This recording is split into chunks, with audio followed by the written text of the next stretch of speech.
pero tengo voz todavía como para poder comentarles. Lo que en realidad esta clase va a ser una especie de una presentación como resumen de lo que es la monitorización hemodinámica neonatal actual, ¿ya? Y lo que en este momento estamos haciendo un poco, y la experiencia también que hemos ganado con algunos pacientes, con nuestros pacientes, ¿ya? En primer lugar, ustedes saben que en el fondo la neonatología se ha desarrollado en los últimos 40 años y básicamente gracias a la ventilación mecánica, y eso nos permitió poder hacer sobrevivir recién nacidos pretérminos graves, y nuestro primer objetivo fue disminuir la mortalidad. Pero así como se han sobrevivido muchos niños, y eso ha sido bastante bueno, muchos de estos niños, y en especial en la medida que hemos hecho de sobrevivir niños de edad gestacional más pequeña, hemos podido ver la aparición de complicaciones derivadas de tanto los problemas del metabolismo del oxígeno y también de la injuria inflamatoria que se produce en nuestros pacientes. Y es por eso que, si bien tenemos más niños que sobreviven, tenemos niños con enfermedad pulmonar crónica, niños con patología visual importante derivada de su retinopatía del prematuro, y niños también con trastornos del desarrollo psicomotor importante. De ahí es que el objetivo de esta monitorización es tratar de poder evaluar bien cómo estamos entregando nuestro oxígeno, cómo estamos entonces pudiendo satisfacer las demandas de los diferentes parénquimas sin sobretratar, y obviamente pudiendo tratar las complicaciones cuando estas ocurren. Esta monitorización neonatal debe ser no invasiva o mínimamente invasiva. Tenemos pacientes que son sumamente pequeños, ustedes saben, 500 gramos, que muchas veces el poner algún tipo de método invasivo va a ser una fuente de infección y una fuente de complicaciones. También es clave que sea al lado del paciente. Nosotros necesitamos estar viendo qué es lo que está pasando con nuestro paciente para poder intervenir inmediatamente. Debe ser lo más precisa y lo más confiable, de tal forma de que estemos tratando lo que le está pasando al paciente y no cambios en números de los monitores que no tengan ninguna correlación con lo que realmente está pasando en la situación del paciente. Entonces, la idea es que podamos hacer un diagnóstico precoz de cualquier alteración, especialmente en la entrega de oxígeno a los tejidos, y no llegar a las etapas irreversibles del shock, ¿ya? Entonces, ustedes saben que cuando nosotros, en la definición de shock fisiopatológica, es la entrega inadecuada o insuficiente de oxígeno a las células para satisfacer esas demandas metabólicas. Como consecuencia se desarrolla disfunción y muerte celular. Inicialmente vamos a tener un compromiso del flujo sanguíneo sistémico, que se va a ver, nosotros lo vamos a poder evaluar con medición de gasto cardíaco. Posteriormente, algunos parénquimas que tengan mecanismos de autorregulación en buenas condiciones van a poder producir un cierto grado de vasodilatación y van a empezar a extraer más oxígeno del que les está, del oxígeno que les ha empezado a disminuir en llegada, van a extraer más. Y eso es la fracción de extracción de oxígeno, que es la gracia que con el espectroscopio cercano al infrarrojo nosotros podemos empezar a estimar en forma continua. Muchos de estos tejidos entonces, al empezar a verse restringidos en el aporte de oxígeno, van a caer en metabolismo anaerobio. Finalmente, como consecuencia de esto, disminuyen el consumo de oxígeno y se produce el daño celular y la muerte. Entonces, la idea es tratar de poder llegar en estas condiciones, de poder diagnosticar acá cuando el problema está ocurriendo y no cuando ya hay metabolismo anaerobio y cuando ya hay daño celular, porque ya en estas condiciones, si logramos hacer que el paciente sobreviva, lo más probable es que vamos a tener secuelas a largo plazo que van a ser importantes en su calidad de vida y en la calidad de vida de la familia que lo va a estar acogiendo, ¿ya? Entonces es importante, para que nos enfoquemos en qué es lo que queremos, que entregar adecuada cantidad de oxígeno, recordar que la entrega de oxígeno a las células está dado por el gasto cardíaco y el contenido de oxígeno que tiene la sangre. El contenido de oxígeno nosotros nos podemos enfrentar o abocar midiendo estas variables. Vamos a tener los transportadores que llevan el oxígeno, la concentración de hemoglobina, que lo vamos a poder medir con un hematocrito, y es por eso que, como les comentaba Jorge, nosotros últimamente ya no estamos tan restrictivos en el aporte de oxígeno, porque hemos podido, en el aporte de glóbulos rojos, porque hemos visto que este es un componente que igual tiene cierta relevancia. Pero además ese transportador tiene que estar lleno de oxígeno, por eso que también es importante la saturación de oxígeno. ¿Ya? El problema es que es una medida bastante gruesa de lo que está pasando en relación al aporte de oxígeno. ¿Ya? Y el gran drama está en cómo poder enfocarnos a tener algunas mediciones de lo que está pasando a nivel de la bomba cardíaca, a nivel de la bomba, ¿no es cierto? Tenemos sí la monitorización de la frecuencia cardíaca, que vamos a ver algunas cosas que tienen cierta utilidad en relación a eso, pero el problema es el volumen eyectivo, en donde estamos un poco complicados porque no tenemos alguna forma real de poder evaluar en forma constante y al lado del paciente cómo está esa situación. También hay otra consideración. ¿Se acuerdan que Jorge les comentó que cuando nosotros hablamos de un flujo en general, ya sea un tejido, va a depender de las diferencias de presión e inversamente la resistencia que tiene la llegada del flujo a ese tejido?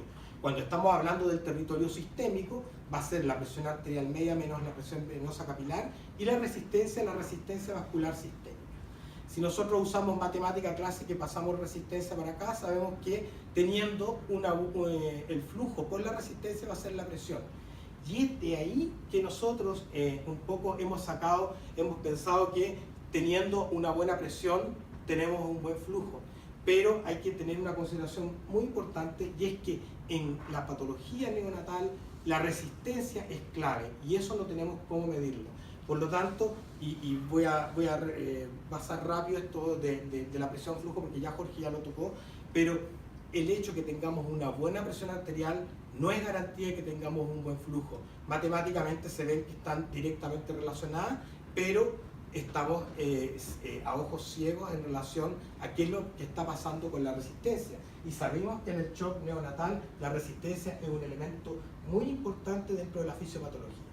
Ya, esto ya lo comentó Jorge, el grupo australiano de Kluko y Evans, que tienen bastante experiencia diría uno de los 2 o 3 grandes grupos en manejo hemodinámico. Ellos demostraron que, por ejemplo, en estos pacientes de menos de 28 semanas, en que nosotros nos pondríamos como límite de presión 28, muchas veces ellos midieron flujo de vena cava superior como un elemento que podría darnos cómo está el flujo cerebral, ¿ya? Y correlacionaron presión arterial con flujo de vena cava superior. Y el gran problema es que tenemos estos dos grupos en que sabemos que tenemos buen flujo y buena presión, no hay duda en que no hay que tratar. Este grupo en que está clarísimo, tenemos baja presión, todos van a tratar, y se correlacionó con las mediciones de flujo de vena cava superior e inferior. Pero estos grupos que aquí aparecen en este color verde claro son grupos en los cuales nosotros tenemos la problemática de que este grupo tiene buena presión,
hijo de una mamá primigesta que cursa con una preeclampsia y se tiene que hacer una cesárea de urgencia por una crisis hipertensiva que no fue posible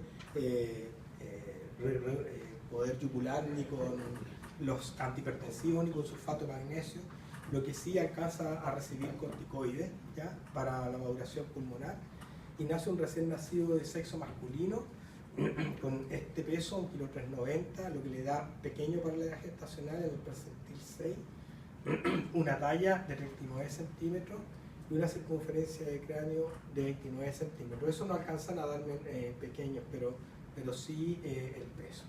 ¿Ya? Nace en buenas condiciones, se apoya en el pabellón con Neopaf, con 6 centímetros de agua, con FIO2 de 40% y se traslada a la unidad de cuidado intensivo, entonces donde evoluciona con mínima dificultad respiratoria, ya se coloca en CPAP nasal con los 6 centímetros de agua y con una FIO2 de 25%. Ya se mantiene, la verdad es que prácticamente sin cambio respiratorio en las primeras 24 horas, y ustedes pueden ver ahí la radiografía. La verdad es que no se ve un patrón sugerente de enfermedad de membrana hialina, ahí tiene un poquito la cisura marcada, impresiona más como que pudiera ser una taquipnea transitoria, un volumen. Ya los gases dentro de esta evolución son, la verdad, no estables, 731, PCO2 49, PO2 55 y un P6 de menos 4. ¿Ya?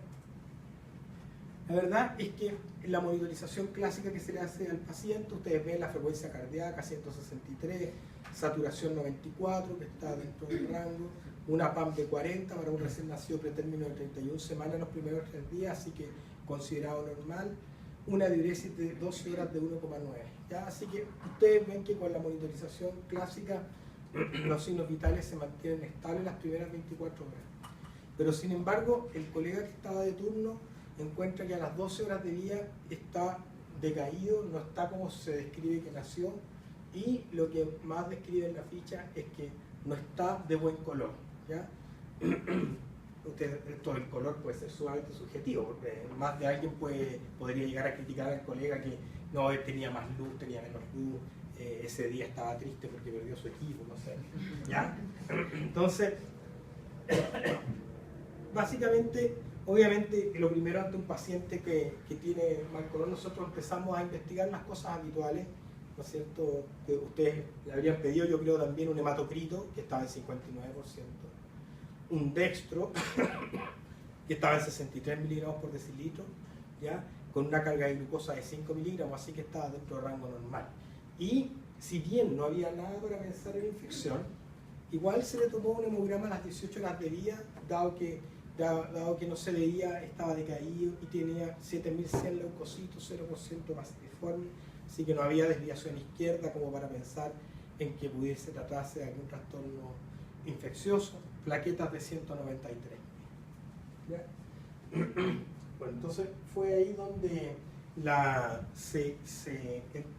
aprovechando que se hace esta monitorización de estos pacientes, es que a este paciente, dado que este color y dado que se empezó a monitorizar con NIRS, se dio cuenta de esto. Ustedes ven ahí que la saturación cerebral se mantiene constante durante prácticamente todo el tiempo, pero la renal, ustedes ven aquí cómo se cae, ya partiendo en valores como de peri 80 y que posteriormente cae a valores 40, como más o menos 35-40. De hecho, ustedes ven que está en ese momento de la evaluación en 44 la saturación renal. Se hace una ecocardio funcional, ¿ya? Y la ecocardio funcional, básicamente lo que más muestra alteración es el índice TEI de performance miocárdica, que está alterado, y en base a eso se toma una conducta. ¿Qué conducta habrían tomado ustedes? ¿Habrían tomado una conducta o hubiesen dicho no, estos valores no nos importan, la verdad? Porque hasta acá alguien podría haber dicho, el colega exagerado está encontrando un color que no sé cómo retroceder acá. Hasta ahí mucha gente se hubiese quedado tranquila, porque dice, no, este niño está relativamente bien, tiene exámenes normales, aparentemente no está infectado. Yo creo que, claro, hay exageración del colega que estaba de guardia y que encontró... pero la verdad es que no nos pudimos hacer los lesos, como se dice, no sé, una expresión que se usa en otras partes, no nos pudimos hacer los desentendidos porque encontramos otras cosas. Encontramos esto que, si bien marca una tendencia, ustedes van a ver que en valores hay diferentes... Esto marca de que el riñón que estaba antes bien perfundido se nos alteró la perfusión y vemos que la performance miocárdica no está dentro del rango normal. Claudia probablemente les va a hablar mañana de qué mide el TEI, cómo se calcula, cómo se ve y todo eso, ¿ya? Pero sí, lo que sí les puedo adelantar es que la función miocárdica está hablando de que aquí hay una disfunción. ¿Se puede opinar? Sí, pues obvio. Sí, esa es la idea. Yo creo que el factor de riesgo importante es la preeclampsia, que no sabemos qué doble en el fondo fetal tenía el niño, pero que es estas situaciones se ve frecuentemente, sobre todo en ese grupo de niños restringidos, que probablemente inúteros lo están pasando súper mal y que tienen una restricción importante y ya están con una situación de compensación de flujo en el útero. Y obviamente cuando nace no tolera el aumento de la presión arterial sistémica, de la remoción del circuito placentario y empiezan con un síndrome de miocardio inmaduro. Yo creo que se está dando esa situación clínica que en el fondo gracias a esto se puede diagnosticar mucho mejor, que a lo mejor en la región nos quedaríamos con la paraperfusión, con ganas de iniciar de algo sin tener más elementos para confirmarlo, pero esto se hace mucho más evidente, más fino el diagnóstico. Bueno, eso fue un poco lo que hablábamos antes de la clase de monitorización, de que poder tener elementos para poder objetivar esa impresión que de repente uno tiene.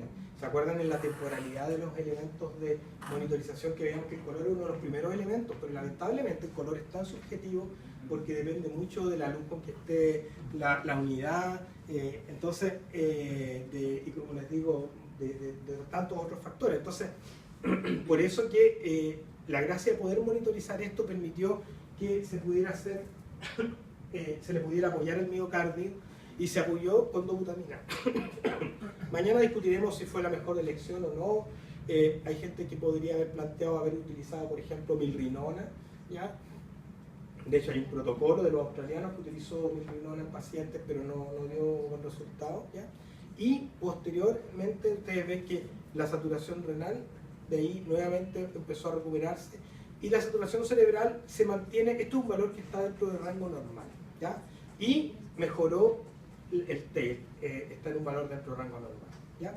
Entonces, la idea de mostrarles este caso es comentarles de que estamos, si bien ustedes, no hay un elemento que yo les pueda decir y vamos a ver en la literatura, con esto estamos demostrando que estamos salvando más vidas, estamos pudiendo tener ojo, pudiendo ver la fisiopatología del paciente y probablemente si lo usamos en muchos pacientes sí vamos a ver una repercusión.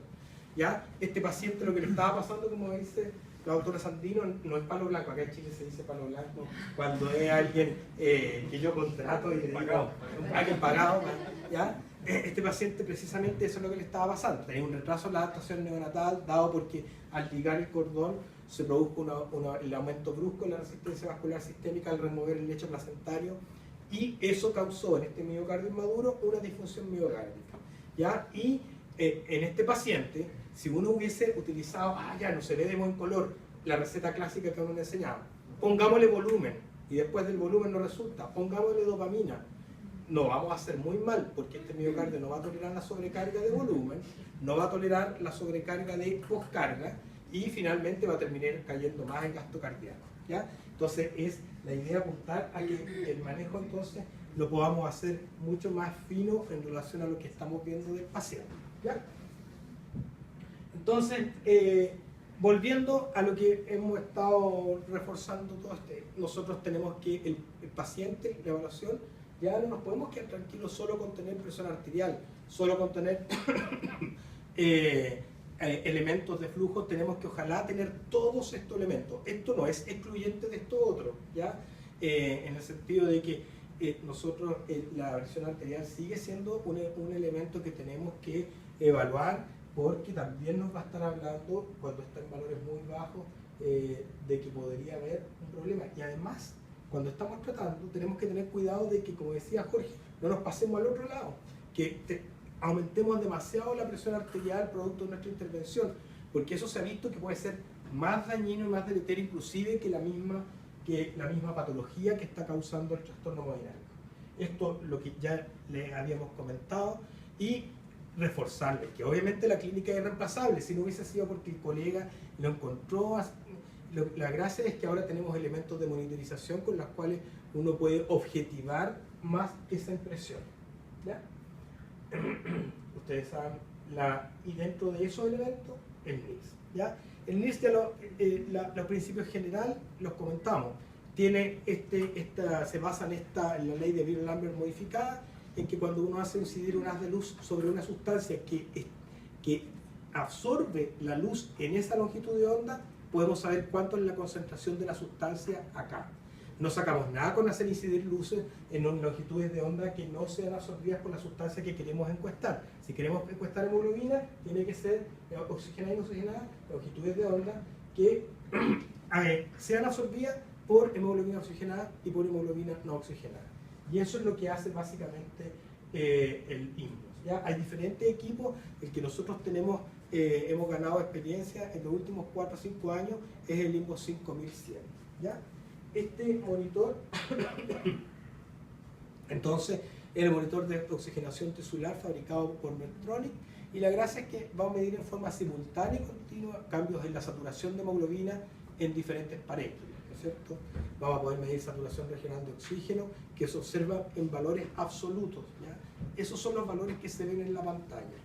Y hay estudios que demuestran en modelos animales y en humanos que se correlaciona la saturación cerebral con la saturación venosa, pero acuérdense de lo que vimos y que lo vamos a volver a reforzar, que no es absolutamente saturación venosa, es un gran parte del valor que estamos viendo saturación venosa. Tiene 4 canales, ¿ya? Estos son los sensores neonatales, y estos 4 canales entonces permiten ver cerebral, que es lo que tenemos mucha más experiencia, y en el mundo hay más publicación, renal, que cada vez está ganando más adeptos en la utilización, y podríamos utilizar 2 somáticos más. Nosotros estamos empezando a utilizar un somático muscular, más que nada como para ver perfusión periférica, que nos podría estar dando, si cae precozmente, un indicio de que está la situación en un niño que está empezando con mecanismos regulatorios a tratar de vasocontraer territorio distal para mantener buena perfusión cerebral. Esos son los sensores, y la gracia es que los sensores son como estas bandas para hidrocoloides, por ejemplo. No es una cosa que se vea tan disruptiva para los papás de los pacientes, porque de repente pueden haber monitores que puedan ser muy complicados o que puedan verse muy agresivos para el paciente. Esta bandita, la gracia que tiene es que tiene el emisor de la luz, que va a mandar estas 2 longitudes de onda, y va a tener estos 2 receptores, ¿ya? Y dependiendo de la distancia entre el emisor y los receptores, un poco va a depender la profundidad de lo que estamos encuestando. Ya en los adultos obviamente va a ser mayor distancia, ¿ya? Entonces, como les comentaba, genera 2 longitudes de onda de diodos que iluminan alternadamente, que están en un sensor desechable, los 2 detectores que están separados en 3 y 4 centímetros, y el más cercano va a medir la luz que pasa a través de los tejidos superficiales, y el más distal, la luz que pasa por tejidos superficiales y profundos. Y después el equipo se encarga, a través de un algoritmo, de poder restar a este valor, que es el del profundo, este superficial, y poder quedarnos con esto, que es lo que nos interesa, ¿ya? Que va a ser ya sea cerebro, ya sea riñón, y no necesariamente tegumento, ¿ya? Entonces, la misma diapositiva que les comentaba, ahí se ve posicionado en un recién nacido, ¿ya? Y volver a comentarles entonces que lo que está midiendo, como es hemoglobina que está en el tejido, es principalmente venoso, pero también hay un componente arterial, no es solo saturación venosa. Entonces también se va a ver influido por cambios en la saturación pulsátil. Pero también otro elemento importante es que en base a esto, a la saturación pulsátil que medimos con nuestro oxímetro habitual de pulso y la medición de la saturación regional del parénquima que estemos encuestando, nosotros podemos calcular una fracción de extracción tisular, y esa fracción de extracción tisular es la que últimamente ha ido tomando tanta relevancia o más relevancia que el valor en sí bruto de la saturación misma, porque nos está hablando de que hay mecanismos que se están echando, que el órgano está echando mano para poder obtener el oxígeno que necesita. Y por lo tanto, si esa fracción de extracción tisular está aumentada, estamos en una condición en que se están produciendo cambios locales, que hay cambios de difusividad de membrana, dilatación y reclutamiento de capilares para tratar de obtener esto. Y cuando esto ya fracasa, estamos ya en problemas. ¿Ya? Entonces, siempre cuando hay un equipo, siempre hay que tratar de primero, obviamente, ver su respuesta, ojalá en un modelo que sea similar al recién nacido, en que podamos ver cómo las diversas variables pueden afectar. Y es por eso que se ha utilizado un modelo animal para evaluarlo, y es lo que ustedes van a ver mañana, ¿ya? En ese modelo animal se han podido establecer, como ya conversábamos, límites de valores de saturación en que en general dentro de menores de 55 tenemos alteraciones funcionales y también alteraciones bioquímicas que están hablando que hay isquemia cerebral. ¿Ya? Acá con el apoyo de Medtronic y de la Universidad de Chile hemos podido desarrollar entonces estos modelos en los cerditos. Ya esto se hace bajo un protocolo revisado por la Universidad de Chile, en que el animal obviamente no sufre dolor, es anestesiado, se cumplen las buenas prácticas en relación a que el animal no se estresa obviamente lo menos posible para que uno, en respeto al animal que nos está permitiendo así entender lo que pasa en el organismo y que nos va a permitir salvar futuras vidas. La veterinaria además que nos apoya en esto está muy agradecida porque a ella también le ha permitido todo esto, aprender más fisiopatología, y ella misma nos dice que le ha permitido salvar vidas de sus pacientes, de sus animalitos que le llegan ya a su hospital. Y además sirve también de entrenamiento y de educación, de un modelo educacional para los fellows de neonatología.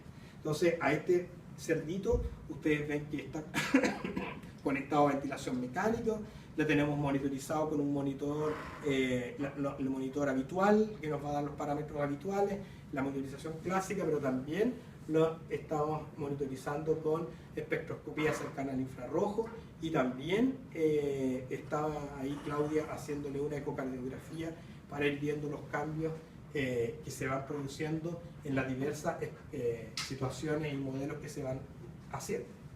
La verdad es que es un esfuerzo conjunto que ha permitido, la verdad, muy buenos resultados en el sentido de aprendizaje y de educación. ¿Ya?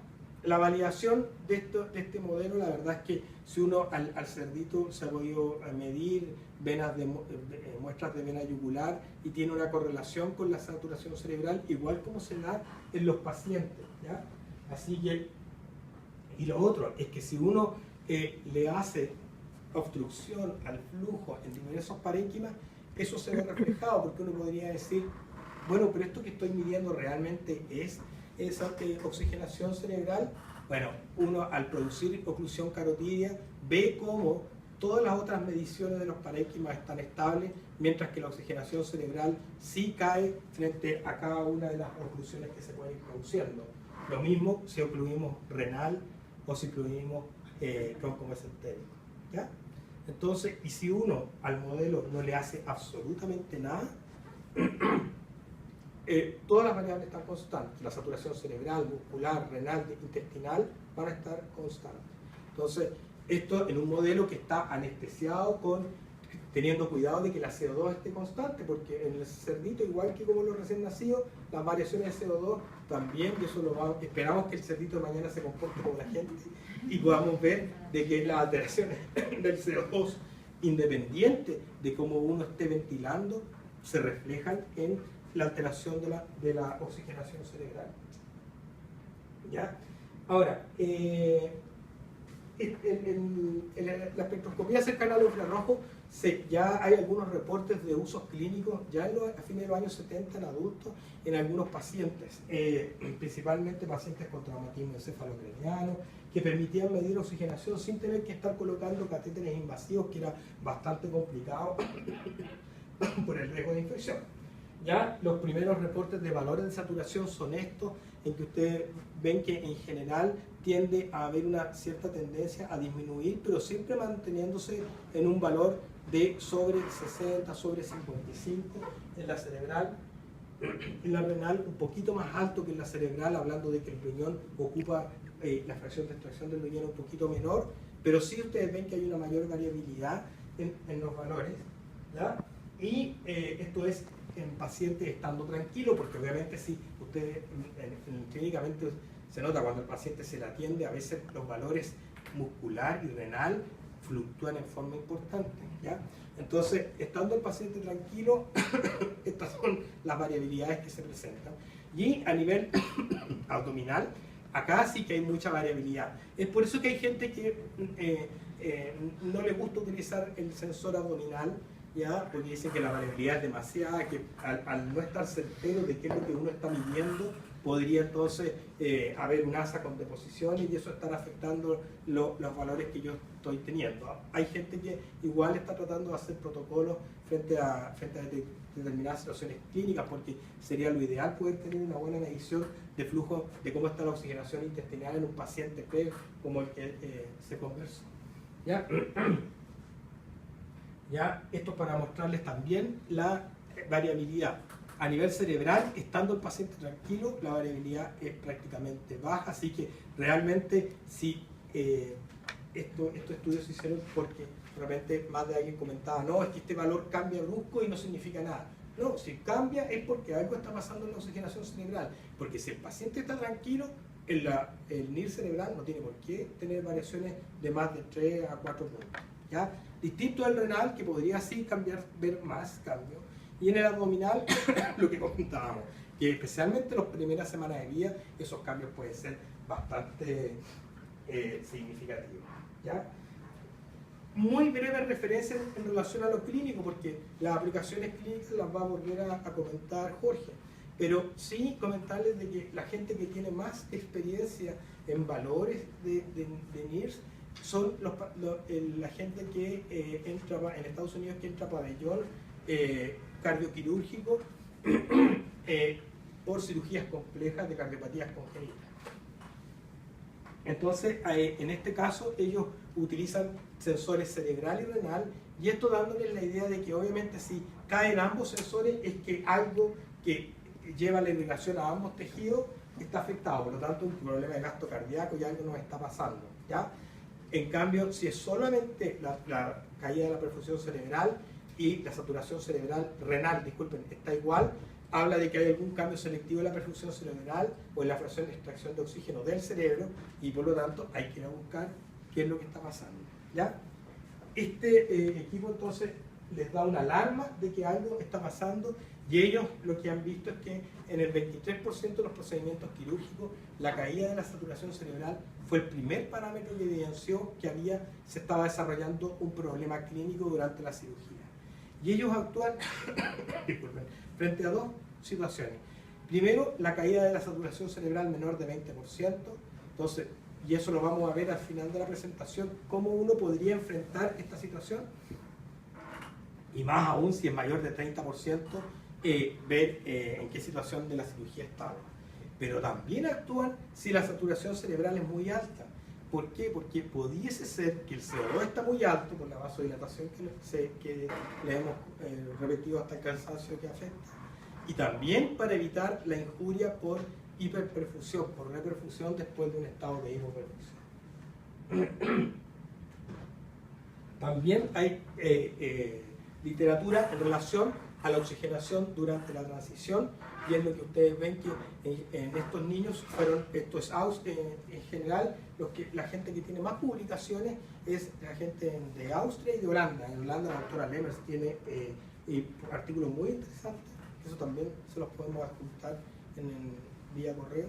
¿Ya? Entonces, ellos son austriacos, y lo que hacen es que al nacer el recién nacido de 40 semanas se colocaba en apego y se aprovechaba de colocar saturador pulsátil y saturación cerebral.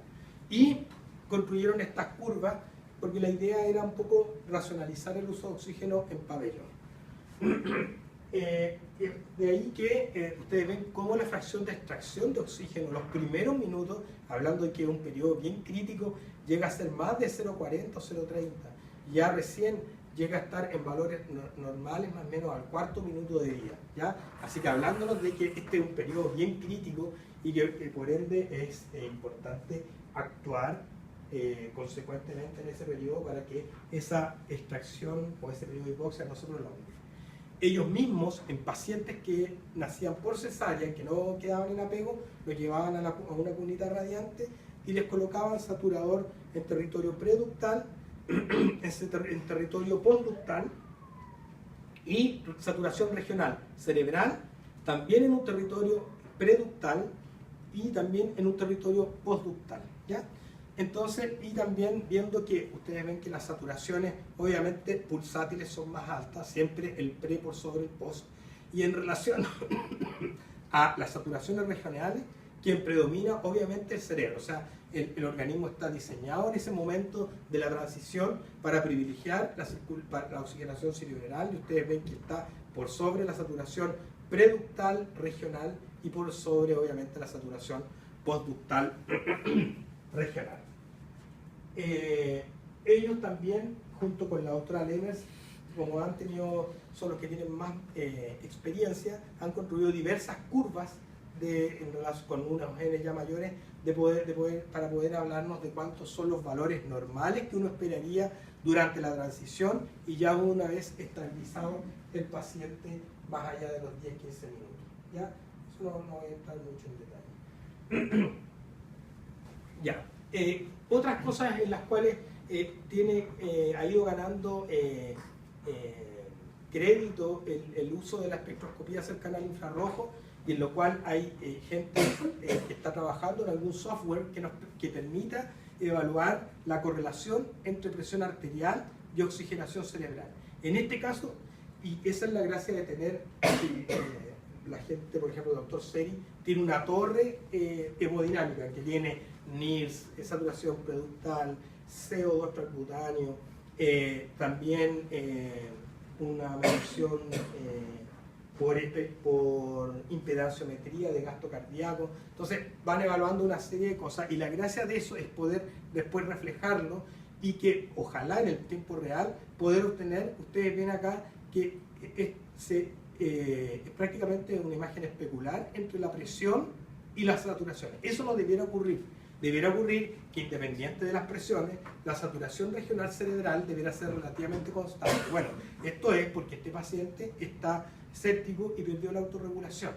¿Ya? Hay diversos sistemas, gente, especialmente en Medtronic, que está tratando de ver sistemas que pudieran hacer un score que nos permitan correlacionar saturación pulsátil con presión, y así poder decir, sí, este paciente perdió la autorregulación, y tenemos entonces que estar muy cuidadosos en los valores de CO2, muy cuidadosos en los valores de presión arterial, y tratar de restaurar la autorregulación con diversas medidas. Otra cosa, la PCO2, eso yo creo que es una cosa que vamos a hablar todo hoy día y mañana, en el sentido de que la CO2 es el principal determinante del tono vascular cerebral en nuestra población neonatal, y por lo tanto no es conveniente tener pacientes hipocámnicos, porque pese a tener la saturación pulsátil, este paciente entre 100 y 90, ahí tuvo algunas desaturaciones, ustedes ven que pese a tener una buena saturación pulsátil, por tener una PCO2 de 24, la saturación cerebral está alrededor de 40, que vamos a ver más adelante, eso es un valor bajo. Nosotros debiéramos esperar, de acuerdo a los trabajos de fisiopatológicos y los estudios de NN hechos por la gente en Europa, es que estos valores debieran ser mínimo 55. Y en la medida que fue mejorando la CO2, ya no tan hiperventilado, se fue recuperando la saturación cerebral. ¿Ya? Y eso absolutamente independiente de los cambios en la presión arterial. ¿Ya? Ahora, este tipo de gráfica se puede obtener cuando tienes una torre o cuando tienes elementos que tú puedas descargar posteriormente. Lo ideal es ojalá pudiera ser a tiempo real.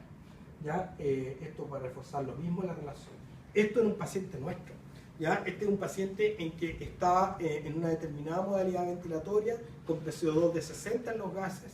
Ustedes ven ahí la saturación, oxigenación cerebral. Cambiamos la modalidad ventilatoria, todos felices porque habíamos logrado ventilar por fin mejor a este paciente.